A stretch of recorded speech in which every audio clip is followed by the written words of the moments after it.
इनसे पहले 71 साल में 25,000 अरब कर्जा लिया गया, जिन्हें नए पाकिस्तान तब्दीली हुकूमत कहती थी कि हम बड़े पाक परवर हैं और बाकी चोर लुटेरे हैं। ये इतने गैर संजीदा गैर तजर्बेकार हुकूमत है जिन्होंने अपने दौरे इक़्तिदार में 20,000 अरब कर्जा लिया। इससे आप अंदाज़ा कीजिए कि ये किस हद तक संजीदा हैं, किस हद तक पाकिस्तानी कौम और अपनी सरज़मीन से मुखलिस हैं, क्योंकि ये ख़ुद दावा करते थे कि हम तब्दीली लाएंगे, हम नया पाकिस्तान लाएंगे, हम रुलाएंगे।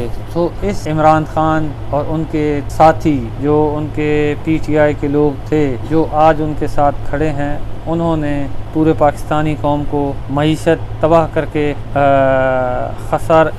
मईशत को खसारे में ले गए, मुल्क को कर्ज़े के बोझ के तले ले आए, महंगाई आसमानों पे पहुंचा दी, तेल की मसनूआत पे जाते जाते कोई 500 अरब के करीब एक और फिर बोझ हुकूमत पे छोड़ के गए। और सोची साजिश के तहत इन्होंने मुल्क को इस जगह पे खड़ा किया है। अब जाहिर है उसमें निकलने के लिए हमें वक्त दरकार है। हम कोशिश करेंगे कि अल्लाह ताला हमारी मदद करे और हम मुल्क से इस महंगाई का ख़ात्मा कर सकें, हम लोगों को रोज़गार मुहैया कर सकें, हम साबिक़ा हुकूमत की तरह बड़े बड़े दावे नहीं करेंगे, जैसे कि उन्होंने कहा कि हम 1 करोड़ नौकरियां देंगे, 50 लाख मकान तामीर करेंगे।